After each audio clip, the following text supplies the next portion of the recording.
के 75 साल पूरे होने पर लोकसभा में बीते शुक्रवार चर्चा हुई और चर्चा बहस में बदल गई। बहस में जहां सांसद राजनाथ सिंह ने कांग्रेस पर पूर्व में संविधान को बदलने के आरोप लगाए, तो वहीं प्रियंका गांधी ने लोकसभा में अपने पहले ही भाषण में खूब पलटवार किया। उन्होंने कहा कि प्रधानमंत्री संसद में संविधान की किताब को माथे से लगाते हैं। संभल, हाथरस, मणिपुर हिंसा पर जब न्याय की बात उठती है तो उनके माथे पर शिकन तक नहीं आती है।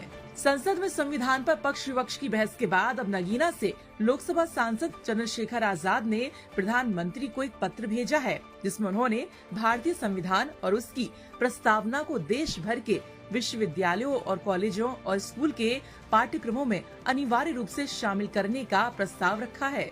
13 दिसंबर 2024 को लिखे गए इस पत्र में उन्होंने चिंता जताई कि संविधान लागू होने के 75 साल के बाद भी लगभग 98% भारतीय नागरिकों ने इसे पूरी तरह से नहीं पढ़ा है, जिससे उनके अधिकारों और कर्तव्यों की समझ में कमी बनी हुई है।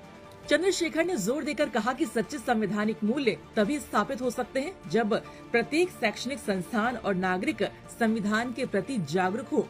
उन्होंने स्कूलों में सुबह की प्रार्थना के दौरान प्रस्तावना के अनिवार्य पाठ की सलाह दी और विभिन्न संगठनों के माध्यम से गांव और पड़ोस में संवैधानिक साक्षरता कार्यक्रमों के क्रियान्वयन का आग्रह किया है। उन्होंने कहा कि यदि हम चाहते हैं कि हमारी युवा पीढ़ी संविधान के महत्व को समझे, तो इसे शिक्षा के हर स्तर पर शामिल करना आवश्यक है। ये पहल न केवल शैक्षणिक विकास में सहयोगी होगी, बल्कि समाज में समानता और नागरिक भावना को भी बढ़ावा देगी।